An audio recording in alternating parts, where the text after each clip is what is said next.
बिस्मिल्लाहिर्रहमानिर्रहीम। नाज़रीन अस्सलाम वालेकुम, मैं हूं इमरान वसीम। नाज़रीन, इस प्रोग्राम में जो ख़बरें आपके साथ हम शेयर करने जा रहे हैं, उन ख़बरों पर आने से पहले आप देखने वालों को मेरी तरफ़ से एक मरतबा फिर, चूँकि आज ईद कुर्बान का दूसरा रोज़ है, तो बकर ईद की बहुत बहुत मुबारकबाद। ना सिर्फ आपको मुबारकबाद, बल्कि आपके घर वालों को, आपकी फ़ैमिली को, आपके बच्चों को, आपके वालिदैन को, पूरे पाकिस्तान और दुनिया भर में जहाँ जहाँ मुसलमान हैं, सबको मेरी तरफ़ से ईद कुर्बान का खुशियों बड़ा ये त्यौहार बहुत बहुत मुबारक हो। तो सबसे पहले नाज़रीन बात कर लेते हैं पाकिस्तान की अब तक की लड़ाका तैयारों की सबसे बड़े डील की। ऐसे पाकिस्तान और भारत के माबैन जो जंग हुई, पाकिस्तान की एयरफोर्स ने अपनी धाक बिठा दी। पाकिस्तान की एयरफोर्स ने जो अपनी बर्तरी थी, जो प्रोफेशनल बर्तरी थी, जंग कैसे लड़ी जाती है फ़िज़ाओं में, हवाओं में, उस बर्तरी को पाकिस्तान की एयरफोर्स ने साबित कर दिया। लेकिन जो फाइटर जेट इंडिया की जानिब से 70 से लेके 80 तक जो है वो एयरबॉर्न किए गए, उड़ाए गए पाकिस्तान पे हमला करने के लिए, उसके मुकाबले में पाकिस्तान ने सिर्फ 40 जहाज़ जो है वो हवा में बुलंद किए, फाइटर जेट। उसमें J-10C थे, उसमें JF थंडर 17 ब्लॉक 3 के नए जदीद लड़ाका त्यारे जो कि पाकिस्तान के तैयार करदा थे,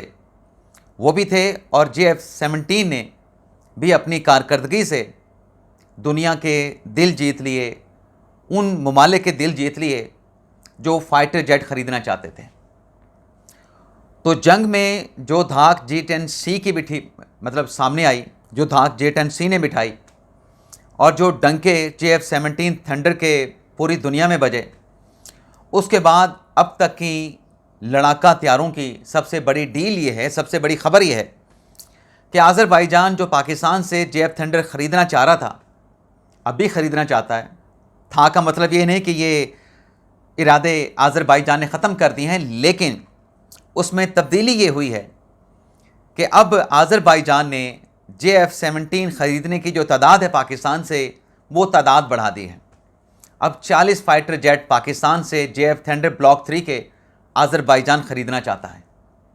और ये अब तक की पाकिस्तान की जो वार वेपन्स हैं या जो वार फाइटर जेट्स हैं, उसकी सेल के हवाले से अब तक की पाकिस्तान की सबसे बड़ी डील है, जो कि $4.62 बिलियन की बताई जा रही है।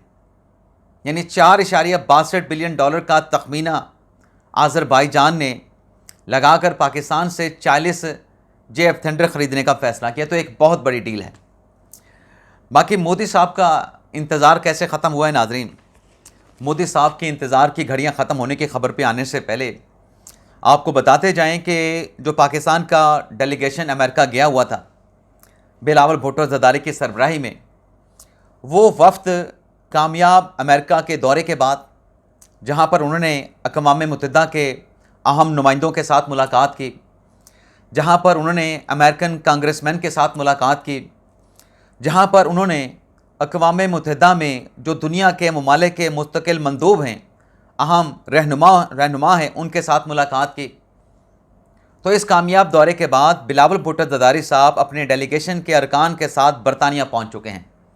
और यहाँ पर भी बिलावल भुट्टो ज़रदारी की ब्रिटिश हुकूमत के साथ अहम मुलाकातें शेड्यूल हैं।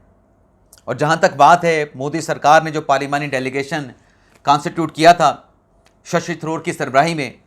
वो सिर्फ गाने ही गाता रहा, वो सिर्फ गाने ही सुनाता रहा और सरकार के पैसे पे, भारतीय जनता के पैसे पे मज़े लूटता रहा। और जहाँ पे कोई सवाल हुआ कि आप दुनिया के सामने पाकिस्तान के ख़िलाफ़ भारत का केस पेश करने के लिए आए हैं, तो आपके पास शवाहिद हैं, आपसे शवाहिद मांगे गए,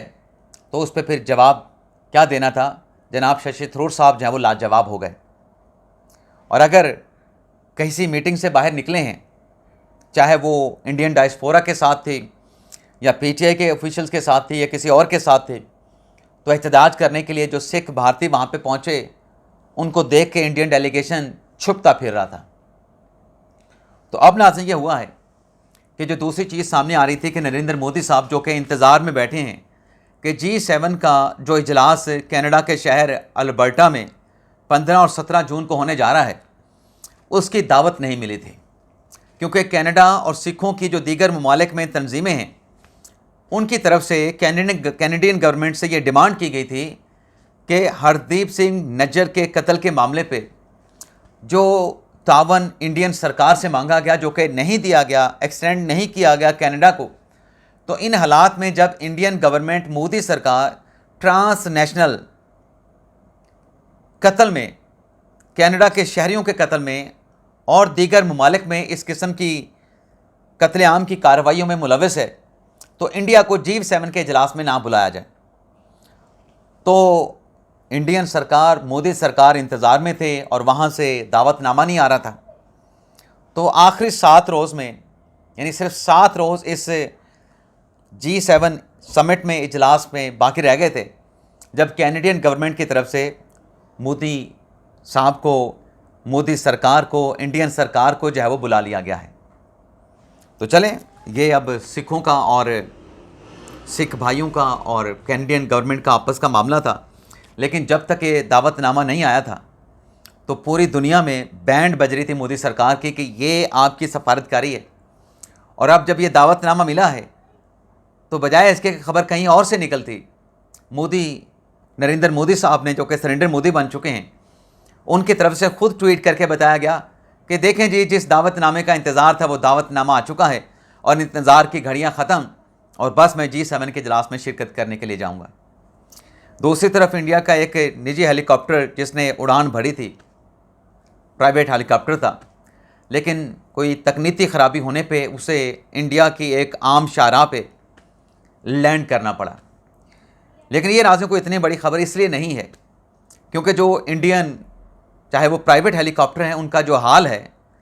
कि टेक्निकल ख़राबी उड़ान भरते उसमें पैदा हुई, यही हाल तो इंडिया की एयरफोर्स का भी है। इंडिया की एयरफोर्स कोई इससे कोई लग तलग तो नहीं है, बल्कि मैं तो यही कहूँगा कि जो प्राइवेट इस तरह के जहाज़ हैं, हेलीकॉप्टर्स हैं, उन पे इंडियन एयरफोर्स का ही साया है, इंडियन एयरफोर्स का असर ही उनके ऊपर पड़ा है। बाकी नाजरीन, अगर हम बात करें तो रूस और यूक्रेन के मबैन जो जंग जारी है, अमेरिकन ऑफिसर्स का ये कहना है कि अब तक जो रशिया की तरफ से यूक्रेन की,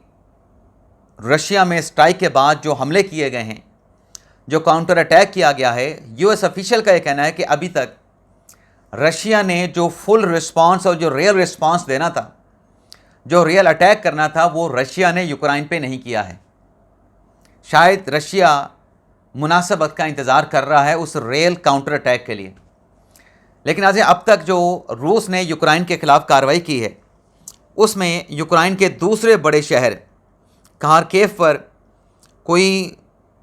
जो हमले किए गए, उसमें यह बताया गया है कि मिसाइल दागे गए हैं,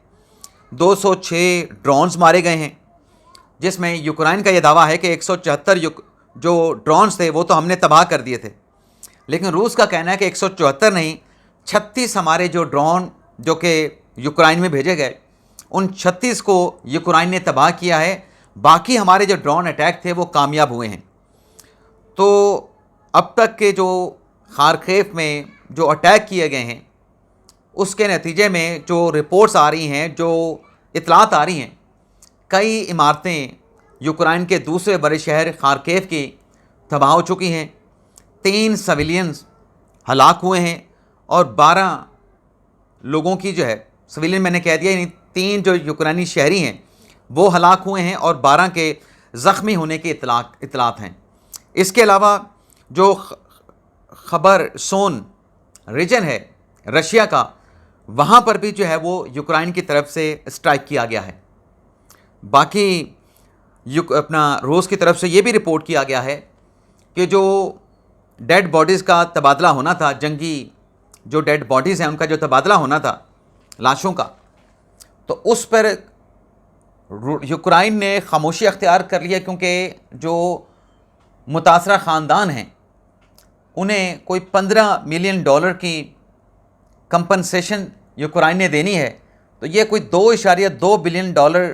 के अखराजात हैं, एक्सपेंडिचर हैं, जिससे बचने के लिए अब जो यूक्रेन है,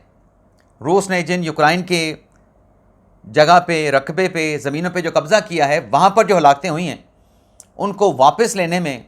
अब यूक्रेन जो है वो हेजिटेट है, रिलक्टेंट है, ताकि $2.2 बिलियन जो हैं उसको बचाया जा सके। ये रूस से इस बात को जो है वो रिपोर्ट किया जा रहा है। तो ये था नाज़रीन हमारा वीडियो लॉग। आपसे इजाज़त चाहते हैं। अल्लाह ताला हम सब का हामी नासर अपनी दुआ में याद रखिएगा। अल्लाह हाफिज़।